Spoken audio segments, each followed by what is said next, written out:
ನಮಸ್ಕಾರಗಳಿರಿ. Stock market Kannada ಚಾನಲ್ಗೆ ಸ್ವಾಗತ ಸುಸ್ವಾಗತ. ಗೆಳೆಯರಿ, ವಿಡಿಯೋದಲ್ಲಿ ಈ ವಾರ ನಮ್ಮ ಮಾರ್ಕೆಟ್ ಅನ್ನ ಮೇಲೆ ಅಥವಾ ಕೆಳಗಡೆ ತಗೊಂಡು ಹೋಗಬಹುದಾಗಿರುವಂತಹ ಇಂಪಾರ್ಟೆಂಟ್ ಇವೆಂಟ್ ಗಳ ಬಗ್ಗೆ ತಿಳ್ಕೊಳ್ಳುವಂತ ಪ್ರಯತ್ನವನ್ನ ಮಾಡೋಣ. ಹಲವಾರು ಇವೆಂಟ್ ಗಳಿದಾವೆ, ನೋಡೋಣ ಯಾವೆಲ್ಲ ಎಷ್ಟರ ಮಟ್ಟಿಗೆ ಇಂಪ್ಯಾಕ್ಟ್ ಮಾಡಬಹುದು ಒಂದೊಂದಾಗಿ ತಿಳ್ಕೊಳ್ತಾ ಹೋಗೋಣ. ಹಾಗೆ ಆಸ್ ಯೂಶುವಲ್ ಮುಂದುವರಿಯ ಮುಂಚೆ ಡಿಸ್ಕ್ಲೇಮರ್ ಕೊಡ್ಲಿಕ್ಕೆ ಇಷ್ಟಪಡ್ತೀನಿ. ಇಲ್ಲಿ ಕವರ್ ಮಾಡ್ತಿರುವಂತ ಯಾವುದೇ ಸ್ಟಾಕ್ ಅನ್ನು ಕೂಡ ರೆಕಮೆಂಡ್ ಮಾಡ್ತಿಲ್ಲ. ನೀವು ಫರ್ದರ್ ಸ್ಟಡಿ ಮಾಡಿ ಡಿಸಿಷನ್ ತಗೊಳ್ಬಹುದು. ಆಸ್ ಎಜುಕೇಶನಲ್ ಪರ್ಪಸ್ ನಾನು ಈ ವಿಡಿಯೋ ಮುಂದೆ ತರ್ತಾ ಇದ್ದೀನಿ. ಇಲ್ಲಿ ಇವೆಂಟ್ ಗಳಿಗೆ ಹೋಗೋದಕ್ಕೆ ಮುಂಚೆ ಕಳೆದ ವಾರದ ಮಾರ್ಕೆಟ್ ಪರ್ಫಾರ್ಮೆನ್ಸ್ ಅನ್ನ ನೋಡ್ಕೊಂಡು ಮುಂದುವರಿಯೋಣ. 5 ಡೇಸ್ ಪರ್ಫಾರ್ಮೆನ್ಸ್ ಅನ್ನ ನಾವು ಓಪನ್ ಮಾಡಿದ್ರೆ ನೋಡಬಹುದು, ನಮ್ಮ ನಿಫ್ಟಿಯಲ್ಲಿ 425 ಪಾಯಿಂಟ್ಸ್ ಅಥವಾ 1.73% ಪಾಸಿಟಿವ್ ಪರ್ಫಾರ್ಮೆನ್ಸ್ ಬಂದಿದೆ. ತುಂಬಾ ಒಳ್ಳೆ ಪರ್ಫಾರ್ಮೆನ್ಸ್ ವೀಕ್ಲಿ ನೋಡ್ಲಿಕ್ಕೆ ಸಿಕ್ಕಿದೆ ನಿಫ್ಟಿಯಲ್ಲಿ. ಹಾಗೆ ಸೆನ್ಸೆಕ್ಸ್ ಕಡೆ ಬಂದ್ರೆ 5 ಡೇಸ್ ಪರ್ಫಾರ್ಮೆನ್ಸ್ ಅನ್ನು ಓಪನ್ ಮಾಡಿದ್ರೆ ಇಲ್ಲೂ ಕೂಡ ನೋಡಬಹುದು 524 ಪಾಯಿಂಟ್ಸ್ ಅಥವಾ 0.64% ಪಾಸಿಟಿವ್ ಇದೆ. ಓವರ್ ಆಲ್ ಸೆಂಟಿಮೆಂಟ್ ಪಾಸಿಟಿವ್ ಅಲ್ಲಿ ನೋಡ್ಲಿಕ್ಕೆ ಕಾಣ್ತಾ ಇದೆ ವೀಕ್ಲಿ ಪರ್ಫಾರ್ಮೆನ್ಸ್ ಅನ್ನ ಓಪನ್ ಮಾಡಿದ್ರೆ.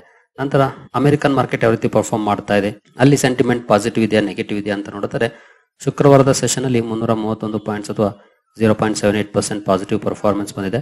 5 ಡೇಸ್ ಪರ್ಫಾರ್ಮೆನ್ಸ್ ಅನ್ನು ಓಪನ್ ಮಾಡಿದ್ರೆ ನೋಡಬಹುದು, ಅಲ್ಲೂ ಕೂಡ 755 ಪಾಯಿಂಟ್ಸ್ ಅಥವಾ 1.8% ಅಪ್ ಅಲ್ಲಿ ಕ್ಲೋಸಿಂಗ್ ಅನ್ನ ಕೊಟ್ಟಿದೆ ಡೌ ಜೋನ್ಸ್.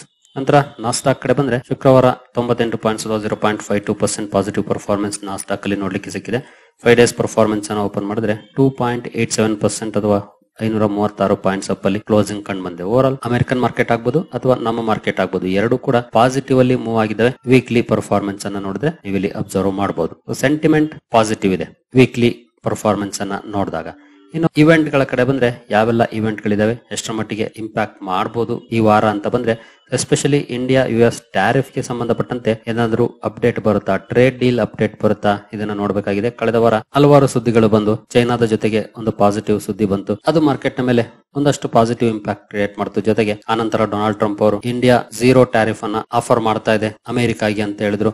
ಆನಂತರ ಇಂಡಿಯನ್ ಗವರ್ನಮೆಂಟ್ ಇಂದ ಒಂದು ಸುದ್ದಿ ಬಂತು, ನಾವಿನ್ನು ಯಾವುದೇ ಫೈನಲೈಸೇಷನ್ ಮಾಡಿಲ್ಲ, ಡಿಸ್ಕಷನ್ ಹಂತದಲ್ಲಿದೆ ಅಂತ. ಈ ರೀತಿ ಸಾಕಷ್ಟು ಏರಿಳಿತಗಳಿರುವಂತಹ ನ್ಯೂಸ್ ಗಳು ಕಳೆದ ವಾರ ಬಂತು. ಹಾಗಾಗಿ ಇಲ್ಲಿ ಏನಾದ್ರೂ ಫೈನಲ್ ಅನೌನ್ಸ್ಮೆಂಟ್ ಬರುತ್ತಾ ಟ್ಯಾರಿಫ್ ಗೆ ಸಂಬಂಧಪಟ್ಟಂತೆ, ಅದನ್ನ ನಾವು ಅಬ್ಸರ್ವ್ ಮಾಡಬೇಕಾಗುತ್ತೆ. ಖಂಡಿತ ಒಂದು ಫೈನಲ್ ಔಟ್ಕಮ್ ಬಂದ್ರೆ ಅದು ಒಂದಷ್ಟು ಇಂಪ್ಯಾಕ್ಟ್ ಅನ್ನ ನಮ್ಮ ಮಾರ್ಕೆಟ್ ಮೇಲೆ ಮಾಡುತ್ತೆ. ಇನ್ ಕೇಸ್ ಪಾಸಿಟಿವ್ ಇದ್ರೆ ಪಾಸಿಟಿವ್ ಇಂಪ್ಯಾಕ್ಟ್ ಆಗುತ್ತೆ, ನೆಗೆಟಿವ್ ಇದ್ರೆ ನೆಗೆಟಿವ್ ಇಂಪ್ಯಾಕ್ಟ್ ಆಗುವಂತ ಚಾನ್ಸಸ್ ಇರುತ್ತೆ.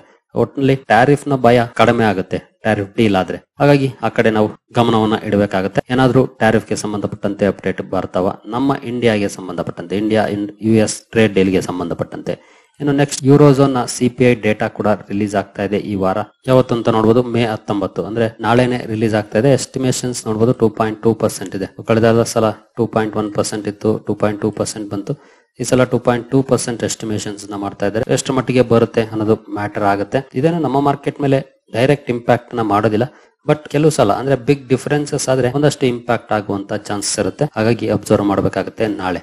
ಇನ್ನು UK CPI ಡೇಟಾ ಕೂಡ ರಿಲೀಸ್ ಆಗ್ತಾ ಇದೆ ಈ ವಾರದಲ್ಲಿ. ನೋಡಬಹುದು, ಅದು May 21 ಬರ್ತಾ ಇದೆ. ಫೋರ್ಕಾಸ್ಟ್ ಇನ್ನೂ ಅಪ್ಡೇಟ್ ಆಗಿಲ್ಲ. ಕಳೆದ ಸಲ 2.7% ಎಸ್ಟಿಮೇಷನ್ ಇತ್ತು, 2.6% ಬಂತು. ಎಸ್ಟಿಮೇಷನ್ ಗಿಂತ ಕಡಿಮೆನೆ ಬಂತು. ಈ ಸಲ ಫೋರ್ಕಾಸ್ಟ್ ಇನ್ನೂ ಅಪ್ಡೇಟ್ ಆಗಿಲ್ಲ. 21ನೇ ತಾರೀಕು UK CPI ಡೇಟಾ ಕೂಡ ರಿಲೀಸ್ ಆಗುತ್ತೆ. ಇದ್ರ ಮೇಲೂ ಕೂಡ ನಮ್ಮ ಗಮನ ಇಡಬೇಕಾಗುತ್ತೆ. ಅಗೇನ್ ಇದು ಕೂಡ ದೊಡ್ಡ ಇಂಪ್ಯಾಕ್ಟ್ ಅನ್ನ ಮಾಡೋದಿಲ್ಲ. ಕೆಲವು ಸಲ ಬಿಗ್ ರಿಯಾಕ್ಷನ್ ಬಂದ್ರೆ ಅಂತ ಸಂದರ್ಭದಲ್ಲಿ ಒಂದಷ್ಟು ಇಂಪ್ಯಾಕ್ಟ್ ಆಗುತ್ತೆ. ಹಾಗಾಗಿ ಇದ್ರ ಮೇಲೆ ನಾವು ಗಮನ ಇಡಬೇಕಾಗುತ್ತೆ. ಇನ್ನು ಮೆಗಾ ಇವೆಂಟ್ ಅಂದ್ರೆ ಮಾರ್ಕೆಟ್ ಮೇಲೆ ಡೈರೆಕ್ಟ್ ಇಂಪ್ಯಾಕ್ಟ್ ಮಾಡುವಂತ ಮೆಗಾ ಇವೆಂಟ್ ಅಂತಂದ್ರೆ ಅದು ರಿಸಲ್ಟ್ಸ್. ಈ ವಾರ ಕೂಡ ಸಾವಿರಾರು ಕಂಪನಿಗಳು ರಿಸಲ್ಟ್ ಅನ್ನು ಅನೌನ್ಸ್ ಮಾಡ್ತಿದ್ದಾರೆ. ನೂರಾರಲ್ಲ, ಸಾವಿರಾರು ಕಂಪನಿಗಳು. ಈ ಕಡೆ ಕೂಡ ನಾವು ಗಮನವನ್ನ ಇಡಬೇಕಾಗುತ್ತೆ. ನಾಳೆ ನೋಡಬಹುದು BL ನ ರಿಸಲ್ಟ್ ಇದೆ. ಸುಮಾರು ಕಂಪನೀಸ್ ಇದೆ. ನಾವು ಈ ಲಿಸ್ಟ್ ಅನ್ನ ಸ್ಕ್ರೋಲ್ ಮಾಡ್ತಾ ಓದ್ತಾ ಹೋದ್ರೆ ಮೇ ಬಿ ಅರ್ಧ ಗಂಟೆ ಆದ್ರೂ ಮುಗಿಯೋದಿಲ್ಲ ಲಿಸ್ಟ್, ಅಷ್ಟು ದೊಡ್ಡ ಲಿಸ್ಟ್ ಇದೆ ಇಲ್ಲಿ. ಹಾಗಾಗಿ ಈ ಕಡೆ ಕೂಡ ನಾವು ಗಮನ ಇಡಬೇಕಾಗುತ್ತೆ. ಇವು ಡೈರೆಕ್ಟ್ ಇಂಪ್ಯಾಕ್ಟ್ ಮಾಡುವಂತವು. ಯಾಕೆಂದ್ರೆ ಯಾವುದೇ ಕಂಪನಿಯ ರಿಸಲ್ಟ್ ತುಂಬಾನೇ ಇಂಪಾರ್ಟೆಂಟ್ ಆಗುತ್ತೆ ಇನ್ವೆಸ್ಟರ್ಸ್ಗೆ. ರಿಸಲ್ಟ್ ಚೆನ್ನಾಗಿ ಬಂತ ಮಾರ್ಕೆಟ್ ಅಪ್ರಿಶಿಯೇಟ್ ಮಾಡುತ್ತೆ, ರಿಸಲ್ಟ್ ಚೆನ್ನಾಗಿ ಬಂದಿಲ್ವಾ ಮಾರ್ಕೆಟ್ ನೆಗೆಟಿವ್ ರಿಯಾಕ್ಟ್ ಮಾಡುತ್ತೆ. ಹಾಗಾಗಿ ಈ ಕಡೆ ಗಮನವನ್ನ ಇಡಬೇಕಾಗುತ್ತೆ. ಸೋಲಾರ್ ಇಂಡಸ್ಟ್ರೀಸ್ ನ ರಿಸಲ್ಟ್ ಇದೆ 20ನೇ ತಾರೀಕು. ನೋಡಬಹುದು 20ನೇ ತಾರೀಕಿಗೆ ಎಷ್ಟೆಲ್ಲ ಕಂಪನಿಗಳ ರಿಸಲ್ಟ್ ಇದೆ ಅಂತ. ಇನ್ನು ನೆಕ್ಸ್ಟ್ 21 ನೋಡಬಹುದು, ಲಿಸ್ಟ್ ಮುಗಿತಾನೆ ಇಲ್ಲ 21ನೇ ತಾರೀಕಿಂದು ಎಷ್ಟಿದೆ ಅಂತ. ಪ್ರತಿದಿನ ಕೂಡ ಮೋರ್ ದನ್ 100 ಕಂಪನೀಸ್ ರಿಸಲ್ಟ್ ಇದ್ದೇ ಇರುತ್ತೆ. ಎಲ್ಲವನ್ನು ಕೂಡ ನಾನಂತೂ ಕವರ್ ಮಾಡಕ್ ಆಗೋದಿಲ್ಲ, ನಿಮ್ಗೆ ಗೊತ್ತಿದೆ. ಮೇಜರ್ ಕಂಪನೀಸ್ ರಿಸಲ್ಟ್ ಅನ್ನ ನಿಮ್ಮ ಮುಂದೆ ತರುವಂತ ಪ್ರಯತ್ನವನ್ನ ಮಾಡ್ತಾ ಇರ್ತೀನಿ ಪ್ರತಿದಿನ ಕೂಡ. ಬಟ್ ಎಲ್ಲ ಕಂಪನೀಸ್ ನೋಡ್ಲಿಲ್ಲ ಅಂದ್ರೂ ಕೂಡ ಅಟ್ಲೀಸ್ಟ್ ನಾವು ಇನ್ವೆಸ್ಟ್ ಮಾಡಿರುವಂತ ಕಂಪನೀಸ್ ನಂಬರ್ಸ್ ಅನ್ನ ನಾವು ಮಿಸ್ ಮಾಡದೆ ಚೆಕ್ ಮಾಡ್ಕೊಳ್ಬೇಕು. ಜೊತೆಗೆ ಆನಂತರ ಮಾರ್ಕೆಟ್ ಅಲ್ಲಿ ಯಾವ ರೀತಿ ರಿಯಾಕ್ಷನ್ ಬರುತ್ತೆ, ಪಾಸಿಟಿವ್ ಇರುತ್ತಾ ನೆಗೆಟಿವ್ ಇರುತ್ತಾ, ಅದನ್ನ ಅಬ್ಸರ್ವ್ ಮಾಡಿದ್ರೆ ಒಂದಷ್ಟು ಇನ್ಪುಟ್ಸ್ ನಮಗೆ ಸಿಗುತ್ತೆ. ಅದು ಕಂಪನಿಯನ್ನ ಹೋಲ್ಡ್ ಮಾಡ್ಬೇಕಾ ಸೆಲ್ ಮಾಡ್ಬೇಕಾ ಅನ್ನೋದ್ರ ಬಗ್ಗೆ ಕೂಡ ನಮಗೆ ಕಾನ್ಫಿಡೆನ್ಸ್ ಅನ್ನ ಕೊಡುತ್ತೆ. ಹಾಗಾಗಿ ರಿಸಲ್ಟ್ ಅನ್ನ ಚೆಕ್ ಮಾಡ್ಕೊಳ್ಳಿ. ಜೊತೆಗೆ ಇದು ಕಂಪನಿಗಳ ಮೇಲೆ ಡೈರೆಕ್ಟ್ ಇಂಪ್ಯಾಕ್ಟ್ ಮಾಡುವಂತ ಸುದ್ದಿ ಆಗಿರುತ್ತೆ. ಇನ್ನು ನೆಕ್ಸ್ಟ್ ಸುದ್ದಿ ಕಡೆ ಬಂದ್ರೆ ಅದು ಇನ್ನೊಂದು ಮೆಗಾ ಇವೆಂಟ್. ಇದು ಕೂಡ ಡೈರೆಕ್ಟ್ ಇಂಪ್ಯಾಕ್ಟ್ ಮಾಡುವಂತ ಸುದ್ದಿ. FIS DIS activities. ಎಸ್ಪೆಷಲಿ ಶನಿವಾರದ ಸೆಷನ್ ಅಲ್ಲಿ ನೋಡಬಹುದು FIS 8,831 ಕೋಟಿಯನ್ನ ಬೈ ಮಾಡಿದ್ದಾರೆ. DIS 5,187 ಕೋಟಿಯನ್ನ ಬೈ ಮಾಡಿದ್ದಾರೆ. ಭರ್ಜರಿ ಬೈಯಿಂಗ್ FIS ಕಡೆಗಿಂದ ನೋಡ್ಲಿಕ್ಕೆ ಸಿಗ್ತಾ ಇದೆ. ಲಾಸ್ಟ್ ವೀಕ್ ಅಲ್ಲಿ ಒಂದೇ ಒಂದಿನ ಮಾತ್ರ ಸೆಲ್ ಮಾಡಿದ್ರು. 9th ಮೇ ಕೂಡ ಸೆಲ್ ಮಾಡಿದ್ರು. ಅನಂತರ ಇನ್ನೆಲ್ಲ ಕೂಡ ಬೈಯಿಂಗ್ ಇದೆ. ಎಸ್ಪೆಷಲಿ ಲಾಸ್ಟ್ 2 ಡೇಸ್ ಅಲ್ಲಿ ಒಳ್ಳೆ ಪ್ರಮಾಣದ ಬೈಯಿಂಗ್ ಅನ್ನ ಮಾಡಿದ್ದಾರೆ. ಟೋಟಲ್ ಇಲ್ಲಿವರೆಗೂ ಈ ಮಂತ್ ಅಲ್ಲಿ ನೋಡಬಹುದು 23,782 ಕೋಟಿಯನ್ನ ನೆಟ್ ಬೈ ಮಾಡಿದ್ದಾರೆ. DIS ಕೂಡ 23,298 ಕೋಟಿ ನೆಟ್ ಬೈಯಿಂಗ್ ಅನ್ನ ಮಾಡಿದ್ದಾರೆ. ಇಬ್ರು ಕೂಡ ನೆಟ್ ಬೈಯರ್ಸ್ ಆಗಿದ್ದಾರೆ ಈ ವಾರದಲ್ಲಿ. ಇವರಿಂದ ಮುಂದಿನ ವಾರ ಯಾವ ರೀತಿ ಪರ್ಫಾರ್ಮೆನ್ಸ್ ಬರುತ್ತೆ, ಎಸ್ಪೆಷಲಿ ಚೈನಾ ಹಾಗೂ US ಟ್ರೇಡ್ ಡೀಲ್ ಆದ್ಮೇಲೆ ಏನಾದ್ರೂ ಸೆಲ್ ಮಾಡ್ತಾರ ಅನ್ನುವಂತ ಕುತೂಹಲ ಉಂಟಾಗಿತ್ತು. ಎಸ್ಪೆಷಲಿ 13th ಮೇ ಒಂದಷ್ಟು ಸೆಲ್ ಕೂಡ ಮಾಡಿದ್ರು. 14th ಮೇ ಕಡಿಮೆ ಪ್ರಮಾಣದ ಬೈಯಿಂಗ್ ಅನ್ನು ಕೂಡ ಮಾಡಿದ್ರು. ಬಟ್ 15th and 16th ಭರ್ಜರಿ ಬೈಯಿಂಗ್ ಅನ್ನ ಮಾಡಿದ್ದಾರೆ. ಹಾಗಾಗಿ ಈ ವಾರ ಯಾವ ರೀತಿ ಇರುತ್ತೆ ಇವರ ರಿಯಾಕ್ಷನ್, ಇದನ್ನ ನಾವು ಅಬ್ಸರ್ವ್ ಮಾಡಬೇಕಾಗುತ್ತೆ. FIS ಇನ್ಫ್ಲೋ ಬರೋದು ಕೂಡ ತುಂಬಾನೇ ಇಂಪಾರ್ಟೆಂಟ್ ಆಗುತ್ತೆ ನಮಗೆ. ಇನ್ನು ಕ್ರೂಡ್ ಕಡೆ ಬಂದ್ರೆ ಕ್ರೂಡ್ ಅಲ್ಲಿ $65.41 ಅಲ್ಲಿ ಪರ್ಫಾರ್ಮೆನ್ಸ್ ನೋಡ್ಲಿಕ್ಕೆ ಸಿಗ್ತಾ ಇದೆ.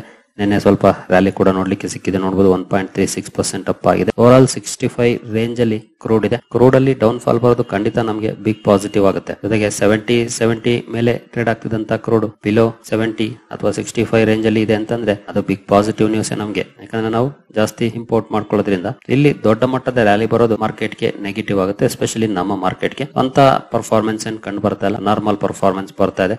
ಇದೇ ರೀತಿ ನಾರ್ಮಲ್ ಆಗಿದ್ರೆ ಆಸ್ ಯೂಶುವಲ್ ಮಾರ್ಕೆಟ್ ಅಂತೂ ಪಾಸಿಟಿವ್ ಮೊಮೆಂಟಮ್ ಅಲ್ಲಿ ಇದೆ. ಅದೇ ಕಂಟಿನ್ಯೂ ಆಗುವಂತ ಚಾನ್ಸಸ್ ಇದ್ದೇ ಇರುತ್ತೆ. ಈ ಕಡೆ ಕೂಡ ನಾವು ಗಮನ ಇಡಬೇಕಾಗುತ್ತೆ.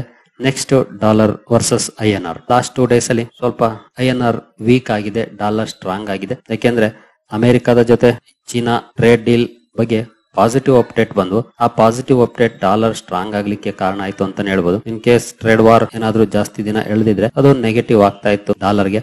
ಬಟ್ ಅದರ ಬಗ್ಗೆ ಪಾಸಿಟಿವ್ ಅಪ್ಡೇಟ್ ಗಳು ಬಂದಿದ್ದು ಡಾಲರ್ ನ ಸ್ವಲ್ಪ ಸ್ಟ್ರಾಂಗ್ ಮಾಡಿದೆ. ಆಲ್ಮೋಸ್ಟ್ 85 ಒಳಗಡೆ ಹೋಗಿತ್ತು ಡಾಲರ್. ಅನಂತರ ನೋಡಬಹುದು 85.6 ಅಲ್ಲಿ ಟ್ರೇಡ್ ಆಗ್ತಿದೆ. ಈ ಕಡೆ ಕೂಡ ನಾವು ಗಮನ ಇಡಬೇಕಾಗುತ್ತೆ. ರುಪಿ ವೀಕ್ ಆಗೋದು ಖಂಡಿತ ನಮ್ಗೆ ಒಳ್ಳೆ ಸುದ್ದಿ ಏನಲ್ಲ. ರುಪಿ ಸ್ಟ್ರಾಂಗ್ ಆದ್ರೆ ಅದು ಖಂಡಿತ ನಮ್ಮ ಮಾರ್ಕೆಟ್ಗೆ ಒಳ್ಳೆ ಸುದ್ದಿ ಆಗುತ್ತೆ. ನಂತರ ಗೋಲ್ಡ್ ಅಲ್ಲಿ ಆಸ್ ಯೂಶುವಲ್ ಡೌನ್ ಪರ್ಫಾರ್ಮೆನ್ಸ್ ನೋಡ್ಲಿಕ್ಕೆ ಕಾಣ್ತಾ ಇದೆ. ಅದಕ್ಕೆ ಕಾರಣ ಕೂಡ ನಿಮ್ಗೆ ಗೊತ್ತಿದೆ ಅನ್ಕೊಳ್ತೀನಿ. ಯಾಕೆಂದ್ರೆ ಲಾಸ್ಟ್ ಮಂತ್ ಅಲ್ಲಿ 2-3 ವಿಡಿಯೋಗಳನ್ನ ಕವರ್ ಮಾಡಿದ್ದೆ ಗೋಲ್ಡ್ ಬಗ್ಗೆನೆ. ಇನ್ ಕೇಸ್ ಈಕ್ವಿಟಿ ಮಾರ್ಕೆಟ್ಸ್ ಚೆನ್ನಾಗಿ ಪರ್ಫಾರ್ಮ್ ಮಾಡ್ತು ಅಂದ್ರೆ ಗೋಲ್ಡ್ ಅಲ್ಲಿ ಡೌನ್ ಫಾಲ್ ಬರುತ್ತೆ ಅಂತ. ಡೌನ್ ಫಾಲ್ ಬರುತ್ತೆ ಅಂದ ತಕ್ಷಣ 20-30% ಕರೆಕ್ಷನ್ ಆಗುತ್ತೆ ಅಂತಲ್ಲ. ಐಯಿಂದ ಮೇ ಬಿ 10-15% ಆದ್ರೆ ಆಗ್ಬೋದು ಮ್ಯಾಕ್ಸಿಮಮ್. ಅದಕ್ಕಿಂತ ಜಾಸ್ತಿ ಕರೆಕ್ಷನ್ ಆಗುವಂತ ಚಾನ್ಸಸ್ ತುಂಬಾ ಕಡಿಮೆ ಇರುತ್ತೆ. ಬಟ್ ಮಾರ್ಕೆಟ್ ಅಲ್ಲಿ ಎಲ್ಲವೂ ಕೂಡ ಪಾಸಿಬಲ್ ಇರುತ್ತೆ. ಕರೆಕ್ಷನ್ ಆಗ್ಬಹುದು, ಬಟ್ ಚಾನ್ಸಸ್ ಅಂತೂ ಕಡಿಮೆ. 5-10% ಅಥವಾ 15% ವರೆಗೂ ಡೌನ್ ಆಗಿ ಆ ಸೇಮ್ ರೇಂಜ್ ಅಲ್ಲಿ ಸ್ಟಾಗ್ನೆಂಟ್ ಆಗುವಂತ ಚಾನ್ಸಸ್ ಇರುತ್ತೆ ಗೋಲ್ಡ್.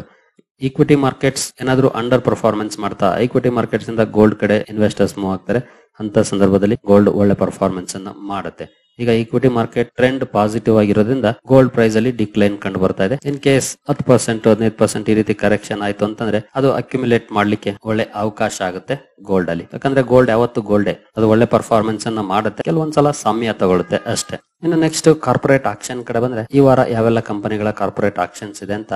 ಕೊಲಾಬ್ ಪ್ಲಾಟ್ಫಾರ್ಮ್ಸ್ ನ ಸ್ಟಾಕ್ ಸ್ಪ್ಲಿಟ್ ಇದೆ ನೋಡಬಹುದು. ₹2 ಇರುವಂತಹ ಫೇಸ್ ವ್ಯಾಲ್ಯೂ ₹1 ಮಾಡ್ತಾ ಇದೆ ಕಂಪನಿ. 21 ಮೇ ಎಕ್ಸ್ ಡೇಟ್ ಆಗಿರುತ್ತೆ. ಇನ್ನು ಝೋಡಿಯಾಕ್ CRDMKJ ರೈಟ್ಸ್ ಇಶ್ಯೂ ಇದೆ. ಆದಿತ್ಯ ಬಿರ್ಲಾ ಫ್ಯಾಷನ್ ರಿಟೇಲ್ ನ ಸ್ಪಿನ್ ಆಫ್ ಇದೆ, ಅಂದ್ರೆ ಡಿಮರ್ಜ್ ಇರುತ್ತೆ. ಅವತ್ತು ಸ್ಟಾಕ್ ಪ್ರೈಸ್ ಅಡ್ಜಸ್ಟ್ ಆಗುತ್ತೆ. ಲಾಸ್ಟ್ ವೀಕ್ ನಾವು ರೇಮಂಡ್ ಅಲ್ಲಿ ನೋಡಿದ್ವಿ. ಅದೇ ರೀತಿ spin of Aditya Birla fashion ಅಲ್ಲಿ ನೋಡ್ಲಿಕ್ಕೆ ಸಿಗುತ್ತೆ 22ನೇ ತಾರೀಕು. ಅಶೋಕ್ ಲೇಲ್ಯಾಂಡ್ ನ ಇಂಟರಿಮ್ ಡಿವಿಡೆಂಡ್ ಇದೆ. ದಾಂಪುರ್ ಶುಗರ್ ಮಿಲ್ಸ್ ನ ಬೈಬ್ಯಾಕ್ ಇದೆ. ಹಿಮಾಲಯ ಫುಡ್ ಇಂಟರ್ನ್ಯಾಷನಲ್ ನ ರೈಟ್ಸ್ ಇಶ್ಯೂ ಇದೆ. ಈಗ ಹಲವಾರು ಕಂಪನಿಗಳ ರೈಟ್ಸ್ ಇಶ್ಯೂ, ಡಿವಿಡೆಂಡ್ ಹಾಗೂ ಸ್ಟಾಕ್ ಸ್ಪ್ಲಿಟ್ ನ ಕಾರಣಕ್ಕೆ ಸುದ್ದಿಯಲ್ಲಿರುತ್ತವೆ. ಈ ಸ್ಟಾಕ್ ಗಳನ್ನು ಕೂಡ ಅಬ್ಸರ್ವ್ ಮಾಡಬಹುದು. ಕಾರಣ ಡ್ಯೂರಿಂಗ್ ಕಾರ್ಪೊರೇಟ್ ಆಕ್ಷನ್ ಸ್ಟಾಕ್ ಗಳಲ್ಲಿ ಯಾವ ರೀತಿ ರಿಯಾಕ್ಷನ್ ಬರುತ್ತೆ ಅಂತ. ಈ ಸ್ಟಾಕ್ ಗಳನ್ನು ಕೂಡ ಅಬ್ಸರ್ವ್ ಮಾಡಬಹುದು ಈ ವಾರ. ಸರಿಗಳಿರಿ, ಓವರ್ ಆಲ್ ಮಾರ್ಕೆಟ್ ಗೆ ಸಂಬಂಧಪಟ್ಟಂತೆ ಇದ್ದಂತ ಕೆಲವು ಕಾರ್ಮೋಡಗಳು ನಿಧಾನವಾಗಿ ಸರಿತಾ ಇದೆ. ಒಂದು ಟ್ಯಾರಿಫ್ ವಾರ್, ಅದಕ್ಕೆ ಸದ್ಯದ ಮಟ್ಟಿಗೆ 90 ದಿನಗಳ ಬ್ರೇಕ್ ಬಿದ್ದಿದೆ. ಇನ್ನು ಇಂಡಿಯಾ ಪಾಕಿಸ್ತಾನ್ ಕಾನ್ಫ್ಲಿಕ್ಟ್ ಗೆ ಬ್ರೇಕ್ ಬಿದ್ದಿದೆ. ಇನ್ನು ಮಾರ್ಕೆಟ್ ಚೆನ್ನಾಗಿ ಪರ್ಫಾರ್ಮ್ ಮಾಡಬೇಕು ಅಂದ್ರೆ ಅರ್ನಿಂಗ್ಸ್ ಚೆನ್ನಾಗಿರಬೇಕು. ಯಾವ ಕಂಪನಿಯ ಅರ್ನಿಂಗ್ಸ್ ಚೆನ್ನಾಗಿರುತ್ತೋ ಅಲ್ಲಿ ನಾವು ಒಳ್ಳೆ ಪರ್ಫಾರ್ಮೆನ್ಸ್ ಅನ್ನು ಎಕ್ಸ್ಪೆಕ್ಟ್ ಮಾಡಬಹುದು. ಜೊತೆಗೆ ಸ್ಪೆಸಿಫಿಕ್ ಕೆಲವು ಸೆಕ್ಟರ್ಸ್ ತುಂಬಾನೇ ಫೋಕಸ್ ಅಲ್ಲಿ ಇರ್ತಾ ಇದಾವೆ ಇತ್ತೀಚೆಗೆ. ಅದರಲ್ಲೂ ಡಿಫೆನ್ಸ್ ಸೆಕ್ಟರ್. ಕಾರಣ ಇಂಡಿಯಾ ಪಾಕಿಸ್ತಾನ್ ಸಂಘರ್ಷ ಸಾಕಷ್ಟು ಅವಕಾಶಗಳನ್ನ ಈ ಸೆಕ್ಟರ್ ಗೆ ತರ್ತಾ ಇದೆ. ಹಾಗಾಗಿ ಫೋಕಸ್ ಅಲ್ಲಿ ಇರ್ತಾ ಇದೆ ಈ ವಾರದಿಂದ ಕೂಡ. ಬಹುಶಃ ಮುಂದಿನ ವಾರ ಕೂಡ ಅಲ್ಲಿ ಫೋಕಸ್ ಇದ್ದೇ ಇರುತ್ತೆ investors. But long term view ಇಟ್ಕೊಂಡು ನೋಡೋದಾದ್ರೆ ಖಂಡಿತ ಅಪಾರ್ಚುನಿಟಿ ಇದೆ. ನಿನ್ನೆ ಇದ್ರ ಬಗ್ಗೆ ಈಗಾಗಲೇ ಸಪರೇಟ್ ವಿಡಿಯೋಗಳನ್ನ ಕವರ್ ಮಾಡಿದ್ದೀನಿ. ಆ ನಿಟ್ಟಿನಲ್ಲಿ ಬೇಕಿದ್ರೆ ನೀವು ಸ್ಟಡಿ ಮಾಡಬಹುದು. ನೋಡೋಣ ಪಾಸಿಟಿವ್ ಮೊಮೆಂಟಮ್ ಈ ವಾರನೂ ಕೂಡ ಕಂಟಿನ್ಯೂ ಆಗುತ್ತಾ ಅಂತ. ಚಾನ್ಸಸ್ ಜಾಸ್ತಿ ಇದೆ. ಕಳೆದ ವಾರದ ತರನೇ ಒಳ್ಳೆ ಮೊಮೆಂಟಮ್ ಕಂಟಿನ್ಯೂ ಆಗ್ಬೋದು ಅಂತ ಎಕ್ಸ್ಪೆಕ್ಟೇಷನ್ಸ್ ಇದೆ. ಬಟ್ ಎಕ್ಸ್ಪೆಕ್ಟೇಷನ್ ಗೆ ತಕ್ಕಂತೆ ಮಾರ್ಕೆಟ್ ಮೂವ್ ಆಗುತ್ತಾ ಕಾದು ನೋಡ್ಬೇಕಾಗುತ್ತೆ. ಸರಿ ಗೆಳೆಯರೆ, ಈ ಎಲ್ಲ ಅಪ್ಡೇಟ್ಸ್ ನಿಮಗೆ ಇಷ್ಟ ಆಗಿದೆ ಅಂದ್ಕೊಳ್ತೀನಿ. ಮುಂದಿನ ವಿಡಿಯೋದಲ್ಲಿ ಸಿಗೋಣ. ಅಲ್ಲಿವರೆಗೂ ಜೈ ಹಿಂದ್, ಜೈ ಕರ್ನಾಟಕ.